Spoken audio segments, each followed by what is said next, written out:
Hej, witam Was bardzo serdecznie w kolejnym odcinku, a dziś jesteśmy na Master Truck Show 2025 w polskiej Nowej Wsi, koło Opola.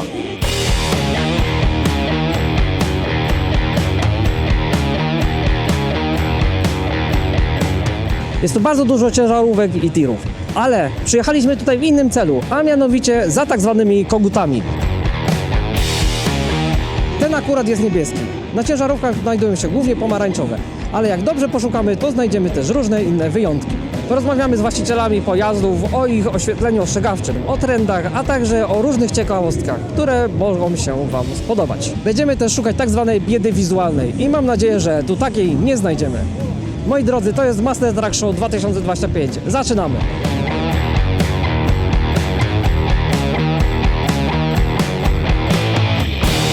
Jak coś, to zostańcie do końca, bo na końcu opowiem Wam jeszcze o imprezie Fire Truck Show, którą również udało mi się odwiedzić. Ale na początku, po wejściu na Master Truck Show, spotkałem zabytkowe pojazdy policyjne. Volkswagen Vento, bardzo dobry radiowóz, lata 90. Mniejszy, może nie tyle brat, ale mniejszy od Passata. Passaty Vento i te czwórki weszły pod 93 rok do Policji Polskiej. Były to pierwsze zachodnie w takiej dużej ilości radiowozy. Ruch drogowy głównie korzystał właśnie z Vento. 1.8 silnik, także szału może nie było, jeśli chodzi o moc, ale na ówczesne czasy te auta naprawdę dawały radę, a przede wszystkim były idiotoodporne i wytrzymywały naprawdę potężne przebiegi. Zna Pan może historię tego samochodu, jak on został na przykład uposażony w lampy ostrzegawcze? Wszystkie te pierwsze Passaty, które przyszły do Policji Polskiej, były w takim jasno-błękitnym kolorze i one miały belki niemieckie, takie kwadratowe, bardzo mocno zabudowane, ale jak już firma pana Kulczyka wygrała przetarg na dostawę radiowozów, to wszystkie belki na wzór zachodni robiła firma Elektra z Warszawy. To jest akurat model LZ, obrotowy, najprostszy, pierwszy model właściwie w polskiej policji. Do tej pory produkowany tak naprawdę w wersji i dla służb, ale też dla taksiarzy albo pomocy drogowej. Co Pan myśli o technologii? Kiedyś były obrotowe z lampą halogenową, potem weszły lampy wyładunkowe z ksenonem, a wobec tej chwili LEDy. Jak to się ma może tak wizualnie? Powiem Pan, jak to wygląda w służbie. Nawet LEDy, jeśli samochód będzie długo stał, bo teraz tych LEDów jest dużo więcej. Oprócz belki są jeszcze w zderzaku, na szybach. Tych LEDów jest dużo więcej i one zużywają zdecydowanie mniej prądu, ale ciągle nawet teraz, jeśli ten samochód podczas działań by stał na LEDach, to ten akumulator rozładuje. Te rozładowały w sekundzie, bo tutaj, tak jak Pan wspomniał, żarówki halogenowe plus silniczki, które to obracały, pożerało to masę prądu. I stąd też jest to, czego czasami ludzie nie rozumieją. Policyjny bądź radiowóz, bądź straż pożarna, bądź każdy inny pojazd służb uprzywilejowanych ma prawo podczas działań stać na włączonym silniku. Bo on właśnie po to włączony ma silnik, żeby mu czasem nie brakło, żeby odjechać, ale też do zasilania tych LEDów. Taka po prostu jest procedura, nie jest to absolutnie wykroczenie, ani wymysł policjantów, ani innych służb. Ma po prostu ten silnik pracować, żeby zasilać te LEDy, żeby ten samochód był z daleka widoczny, zapewniał bezpieczeństwo policjantom, ratownikom medycznym, strażakom, ale również ludziom, wobec których jest prowadzona jakaś interwencja, albo czy to jest ratunkowa, czy jakaś inna. Idąc dalej w głąb imprezy, spotkaliśmy pierwsze ciężarówki, a na niej nowy trend, czyli tak zwane dalekosiężne lampy drogowe, które poza białym światłem migają na pomarańczowo z efektem strobo. Zobaczcie, kochani, jakie tutaj są bardzo fajne 4 lampy ostrzegawcze. Mamy tutaj kolor pomarańczowy. Są 4 różne urządzenia, 4 różne układy, które przerywają to światło. To nie synchronizuje się ze sobą, dzięki czemu daje nam bardzo fajny efekt. A idąc dalej alejką, udało się z daleka zobaczyć pierwszą ciężarówkę z białymi kogutami. Chciałem zapytać właśnie, zauważyłem, że macie tutaj białe koguty. Co to się stało właśnie, że są białe? Bardziej dla ozdoby one są, niż bardziej dla jakoś tam do ostrzegania gdzieś tam, tak powiem, na ruchu lądowym, na drodze. Więc one bardziej tutaj służą dla wyglądu, niż dla gdzieś tam, tak jak gabaryty mają czy coś, no to one są tutaj tak bardziej dla ozdoby. Zauważyłem, że są obrotowe. Czemu właśnie zdecydowaliście się na obrotowe, a na przykład nie na strobo albo na LEDy na przykład? Obrotowe bardziej dają większy zasięg obrotu niż LEDowe, bo LEDowe gdzieś tam są, stroboskopy gdzieś tam krążą w jednym miejscu, a tu chodzi właśnie, żeby były jak najdalej ten zasięg miały niż gdzieś tam te LEDowe. Jak zakładaliście te pomarańczowe, czym się kierowaliście się? Może firmą jakąś, modelem jakimś konkretnym, czy nie wiem, poleceniem? Ale koguty, tak? Tak, oświetleniowo właśnie. Zobaczyłem na autach tam z zachodu, gdzieś tam Niemcy, Holandia, Belgia, bo to są właśnie, mam z firmy belgijskiej te koguty i spodobały mi się. Przeszliśmy dalej i udało się natrafić na ciekawą ciężarówkę. Chciałem zapytać o zielone koguty, bo tak zauważyłem, że są właśnie. No są, zgadza się. Świecą, kręcą się. Są, no. Skąd takie się udało? Skąd takie? Generalnie nie jesteśmy dużą firmą, mamy kilka aut. Każdy z nas ma inny kolor. Dlatego akurat u mnie, że ja lubię się wyróżniać spośród reszty, padł wybór na zielone.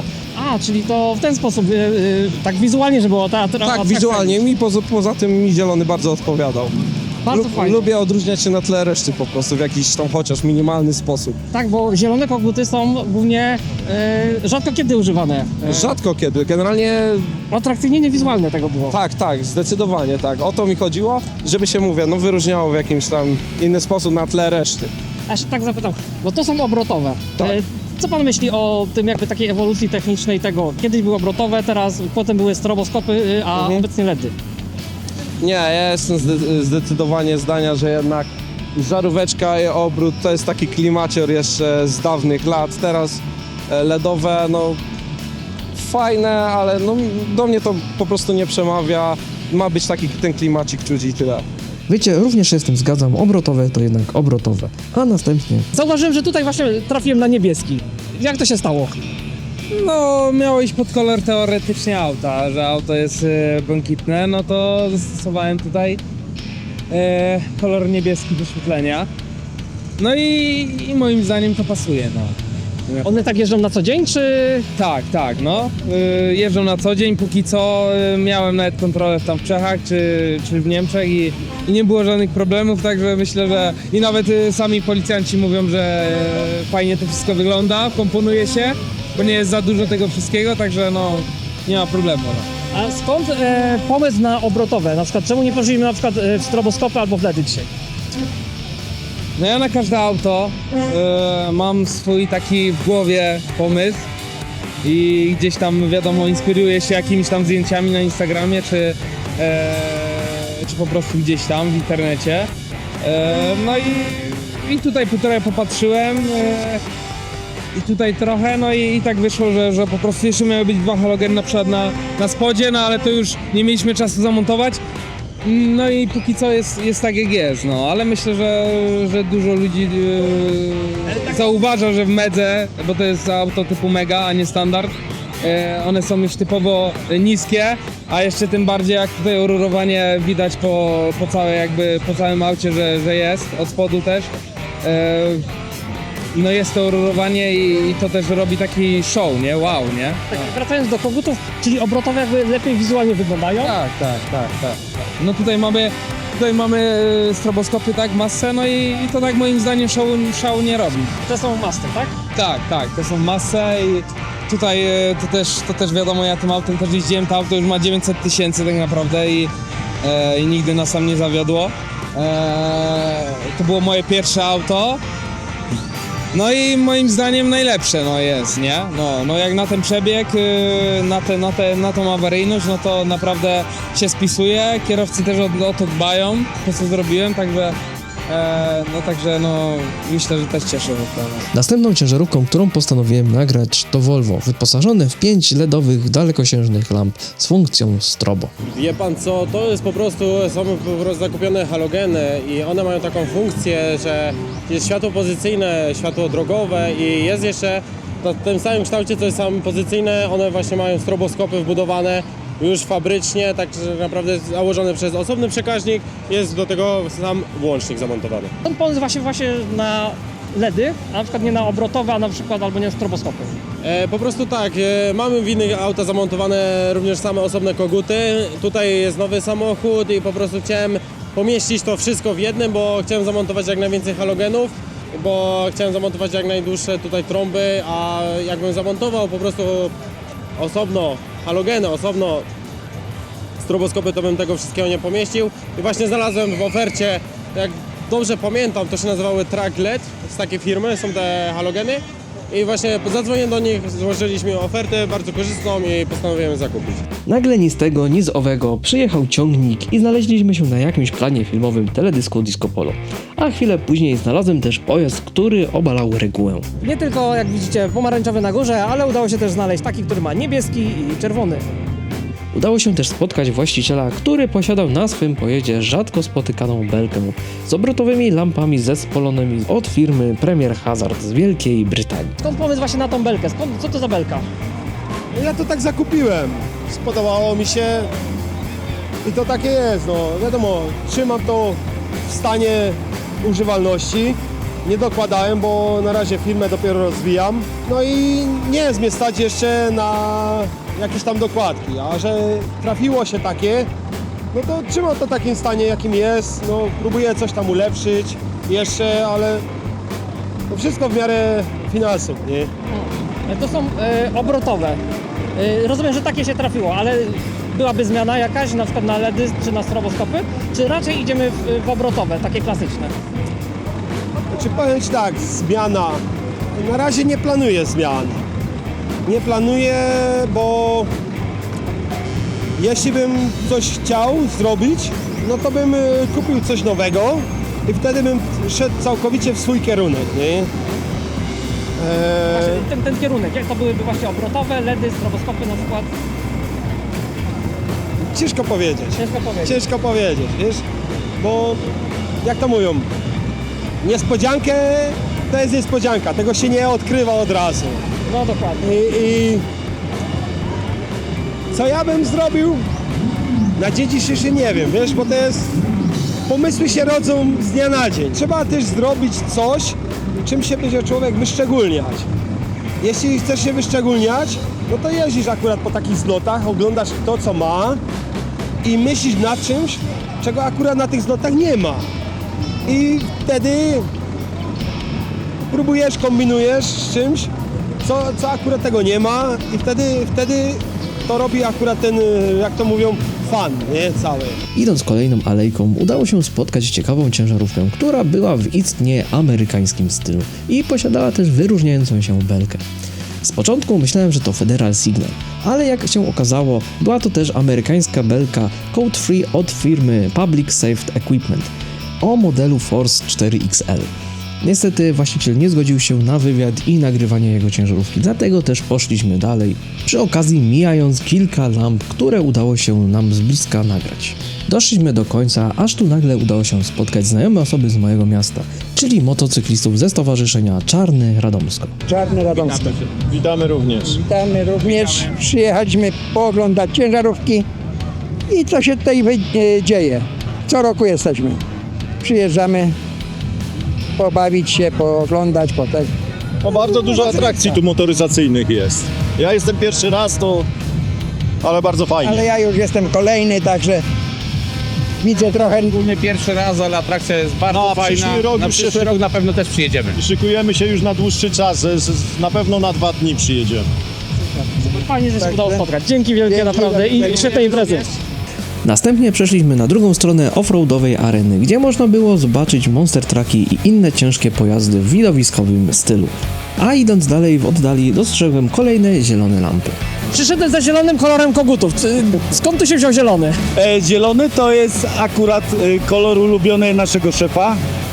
Lubuje się w tym kolorze. Mamy praktycznie wszystkie urządzenia, staramy się nawet ogrodzenia, to wszystko, no on uwielbia kolor zielony. I takie nawiązanie, na początku jakby projektu tego samochodu były koguty ostrzegawcze typowo pomarańczowe.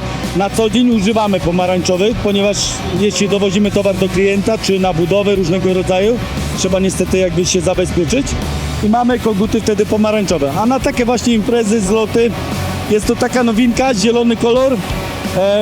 Widziałem jeden pojazd tylko tutaj na Master Trucku, który miał też tak samo zielone koguty, także jest jakaś całkowicie innowacyjność, wydaje mi się taka, nie? Także pomarańczowego jest mnóstwo, zielonego nie ma tyle. Także... Dokładnie. Jeszcze zapytam, bo to są obrotowe. Tak. Skąd pomysł padł, żeby pójść właśnie w klasykę? W obrotowe, a nie na No sterowanie właśnie, LEDy? no nie chcieliśmy LEDowego, właśnie to nam się podoba, tak samo gruszka jest też idzie na starym systemie, jest to mega fajny system. Jak spojrzycie, wszędzie jest bardzo dużo ludzi wchodzi w ten system. To jest taki no Holland style, nie? Chciałoby się, te LEDy jednak są fajne, ale wydaje mi się, że właśnie jeśli chodzi o te koguty, ten tradycyjny system jest naprawdę, sprawdza się i bardzo ludzie to podziwiają i doceniają to i pamiętają, że to jest za starych czasów, one się kręciły, często te żarówki się przepalają, ale wolimy te żarówki wymienić niż żeby LEDy się świeciły. No. Chociaż też nie odchodzimy od LEDów, lubimy LEDy jak najbardziej. Tak, jak najbardziej. Są bardziej praktyczniejsze, bardziej widoczne, ale jednak ten old school stary jednak pozostaje w naszych sercach. A jaki to jest model, wiemy może? To jest model Hella, ale dokładnie typowego modelu nie chciałbym w błąd wprowadzać. Aha. Ale na systemie Hella i wtedy właśnie same klosze przykręcamy, wymieniamy na pomarańczowe, na czerwone jakie chcemy, także świetne rozwiązanie. W naszym tutaj jakby tuningowym systemie to się bardzo sprawdza. Na lokalnych pracach właśnie tak samo możemy zamienić na pomarańczowe i nie mamy problemu z policją. Chociaż mieliśmy kontrole policyjne i przyznam się szczerze, że policjanci jakby jednocześnie powiedzieli, że kolor czerwony i niebieski jest jakby zabroniony, zielony nie ma niczego w przepisach, także śmiało możemy nawet korzystać z zielonego nawet na drogach publicznych. No i w końcu udało się znaleźć prawdziwe stroboskopowe koguty z ksenonowymi lampami wyładunkowymi i przy okazji poznać historię wozu strażackiego. Jaka jest historia tego samochodu? W roku 73-4 wybucha pożar w rafinerii w Czechowicach-Dziedzicach. Ginie tam wiele osób, wielu strażaków. Polska nie ma sił i środków do zgaszenia tego pożaru. Pomagają kraje bloku wschodniego. Pożar w końcu zostaje ugaszony. Rada Ministrów zleca jelczańskim zakładom samochodowym budowę ciężkiego samochodu gaśniczego dla rafinerii. Gierek, jak to krótko mówiąc, Gierek mówi, musicie zbudować samochód. Konstruktorzy Jelcza mówią, na to trzeba 6 lat i $1 milion, żeby opracować takie podwozie świetne. Mówią, zobaczcie, mówi, budowane jest huta Katowice, nowa huta w Krakowie. Mówi, tam jeżdżą sztajery, trzeba wziąć te podwozie. I posłuchali i wzięli te podwozie. W jelczańskich zakładach samochodowych zabudowano je. Trafiło ono do testów w Józefowie. Okazało się świetny samochód gaśniczy. Tylko niestety w roku 81, jak samochód jest na testach w Józefowie, wybucha stan wojenny. Jaruzelski mówi stop, Jelczowi 06, trzeba klepać Jelcze hydromile, trzeba tu mieć demonstrację. I projekt Jelcza 006 przepadł. Powstały 2 prototypy. 006 przez 1 wersja lotniskowa, który służył na lotnisku Gdańsk-Rębiechowo, ale dzisiaj już jest pocięty na złomie. I powstał drugi prototyp Jelcz 006 przez 2, wersja dla przemysłu ciężkiego, który pracuje do dziś jest pod oddziale bojowym. Te koguty, które są na dachu, to są oryginalnie? Samochód miał oryginalnie, jak wyjechał z fabryki, koguty Elektra, chyba LB1 z takimi malutkimi kloszami. Później, jak do nas trafił w roku 96 z Opola, przyjechał już właśnie z tymi kogutami LEDowymi, chyba LBX2, jak się nie mylę. Znaczy, bo te są te stroboskopy właśnie szukałem po całym tutaj imprezie. To jest jedyny samochód, gdzie znalazłem, że są stroboskopy. Tak, to wszędzie są LEDy, wszędzie obrotowe i to jest jeden właśnie stroboskopem. Tak, to one się psują może, czy są jakieś historie z nimi? Tak, ja już wymieniłem 2 koguty stroboskopowe, ale tylko dlatego, że miałem pęknięty klosz. Jak dużo używaliśmy armatki wodnej, dostała się woda do środka i po prostu układ elektroniczny odmówił posłuszeństwa. Ale poza tym te koguty są bezobsługowe i one kupę lat działają, to są nie do zajechania. Czyli to raczej taki trend, że wszyscy poszli w LEDy teraz.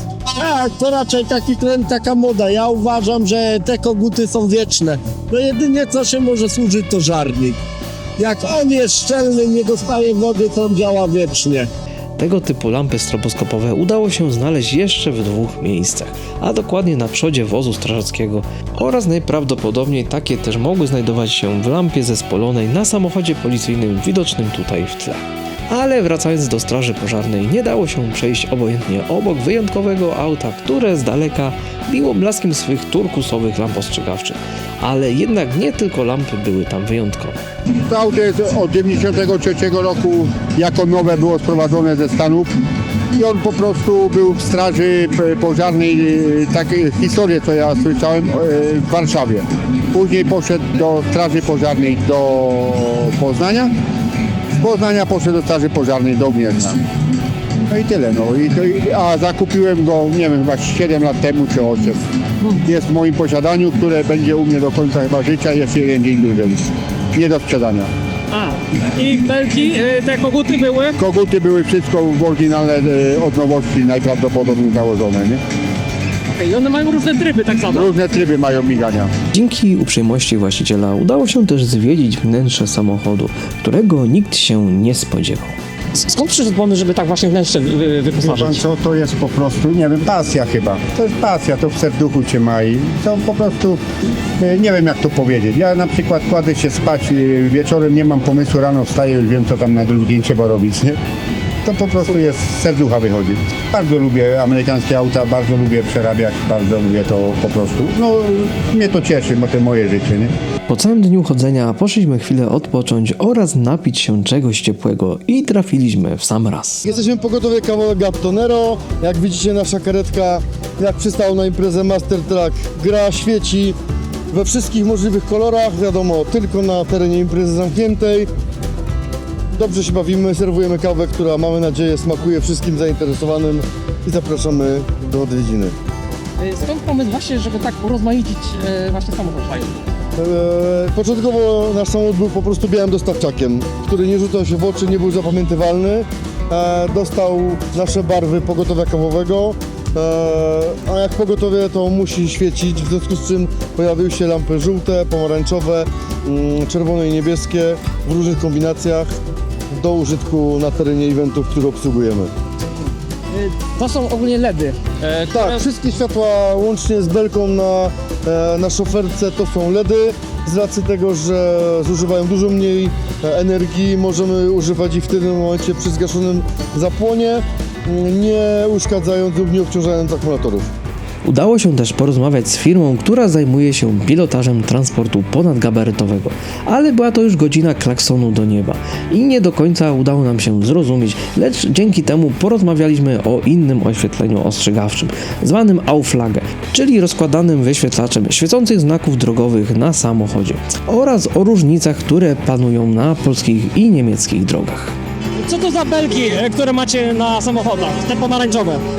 Chodzi panu o górne belki, tak? Tak, aha. Górne belki są przystosowane do pilotażu po Polsce. W Niemczech mamy inne oświetlenia, ale górna belka, która jest podświetlania na pilota, mamy pomarańczowe światła ostrzegawcze, to wszystko jest na Polskę zrobione. To robiliśmy ogólnie wszystko przy zabudowie. Wszystko było koncepcją moją. Oddaliśmy to do zabudowy, profesjonalna zabudowa robiła całą anlagę na Niemcy. Wszystko robiliśmy tak, żeby to wszystko było i na Niemcy, i na Polskę. Żebyśmy mogli odebrać auto i mogli jeździć i tu, i tu. A jakie są różnice między Polską a właśnie Niemcami? W Polsce mamy te pasy biało-czerwone i napisy pilota od przodu, od boku. Mamy wszystkie pasy biało-czerwone, mamy z tyłu, jeszcze musimy mieć znak pilota, a w Niemczech tego nie musimy mieć. W Niemczech musimy mieć tylko na tylnej płaszczyźnie, musimy mieć biało-czerwone pasy, ale muszą być z atestem też. Nie możemy sobie sami byle jakiejś folii założyć, nie? Musi być atest, musi być wszystko. Jak odbywa się sterowanie tego? Sterowanie odbywa się... Mogę panu pokazać. Sterowanie załączamy tutaj przyciskiem. To jest przycisk.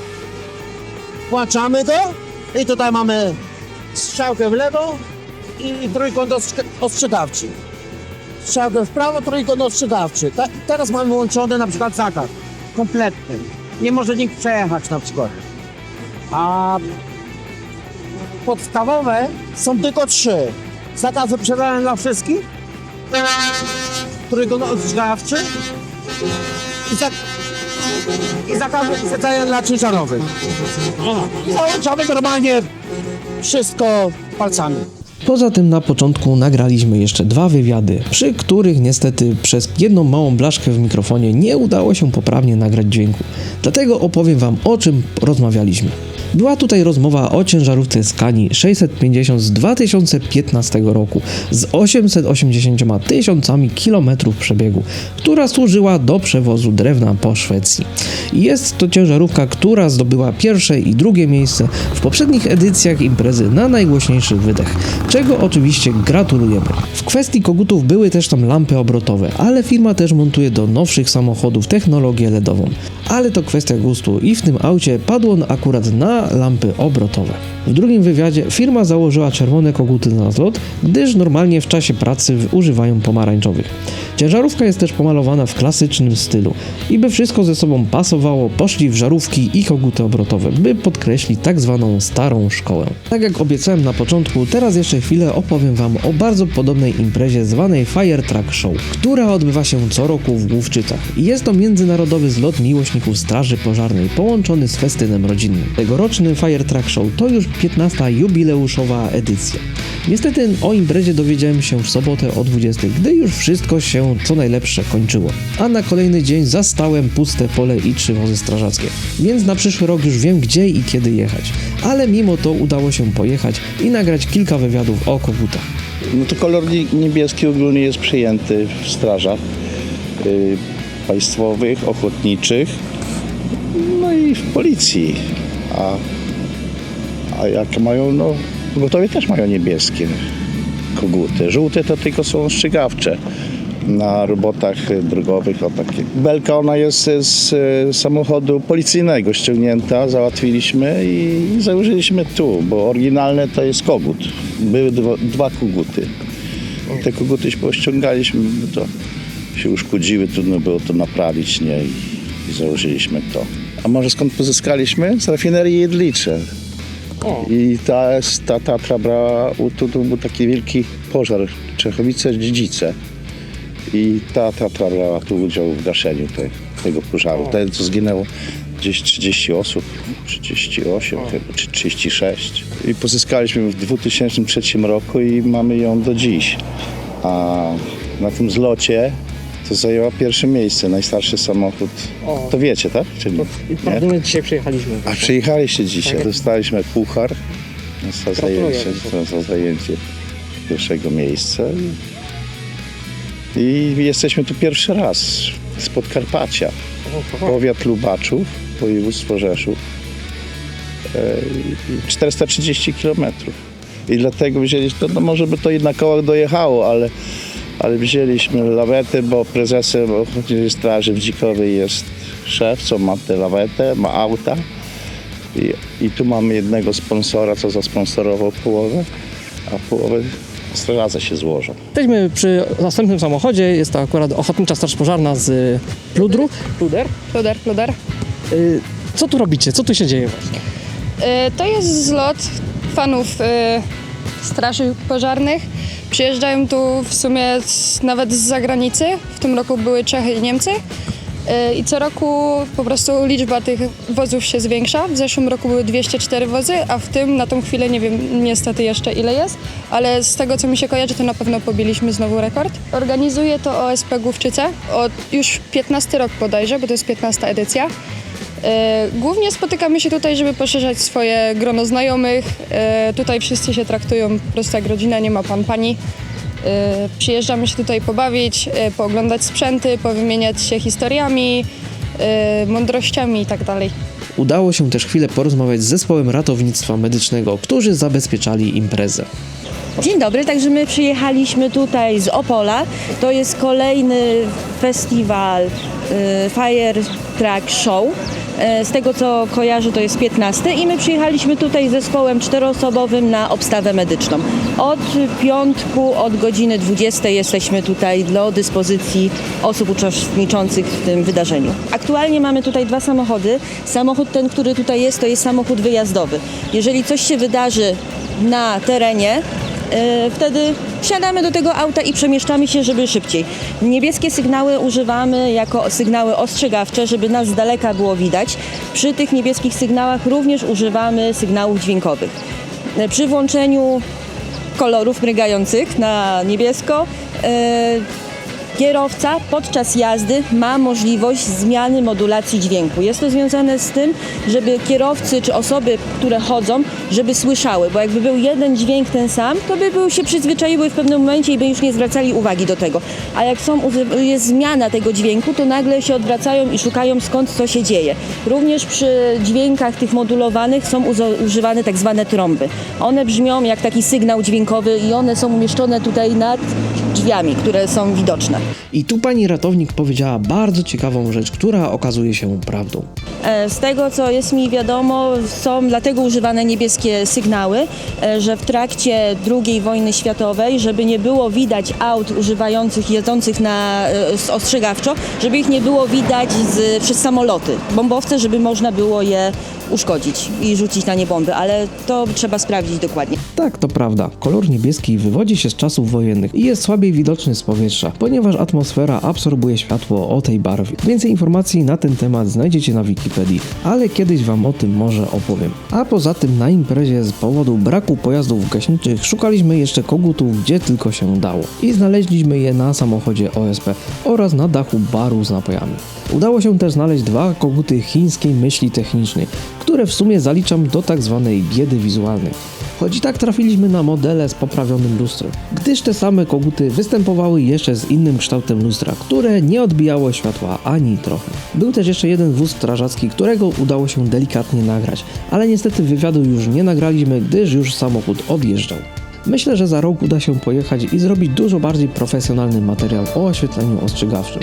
A w ramach podsumowania Fire Truck Show i Master Truck Show to 2 świetne imprezy, które myślę, że warto odwiedzić.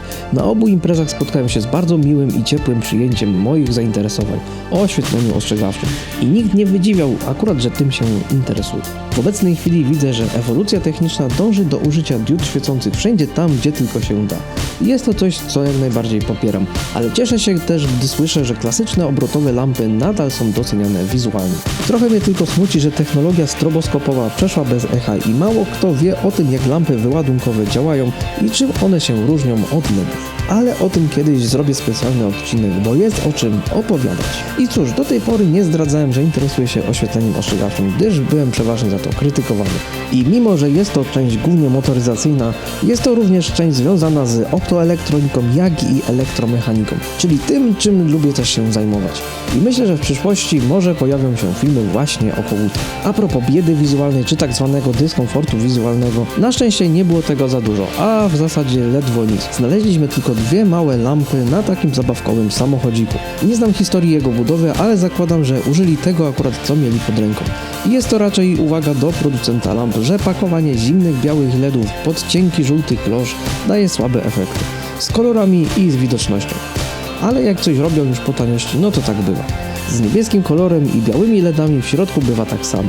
I ten niebieski jest bardziej biało-brudno-błękitny niż taki faktycznie niebieski. I to niestety wpływa lekko na dyskomfort wizualny całego samochodu. Ale tak czy siak ważne, że jest coś co miga i sprawia, że jesteśmy lepiej widoczni i bezpieczniejsi na drodze. To by było na tyle już w tym odcinku, więc dziękuję Wam bardzo serdecznie za oglądanie. Mieliśmy okazję zobaczyć wiele różnych pojazdów ciężarowych, porozmawiać z bardzo ciekawymi ludźmi, zobaczyć nawet wnętrze pojazdu straży pożarnej, który był przerobiony na kampera. Było to bardzo ciekawe doświadczenie i udało się porozmawiać z wieloma ciekawymi osobami. Więc dziękuję Wam bardzo serdecznie za oglądanie, dziękuję Filipowi i Karolowi, którzy byli moimi operatorami. No i dziękuję Wam przede wszystkim za oglądanie, więc trzymajcie się cieplutko do następnego odcinka.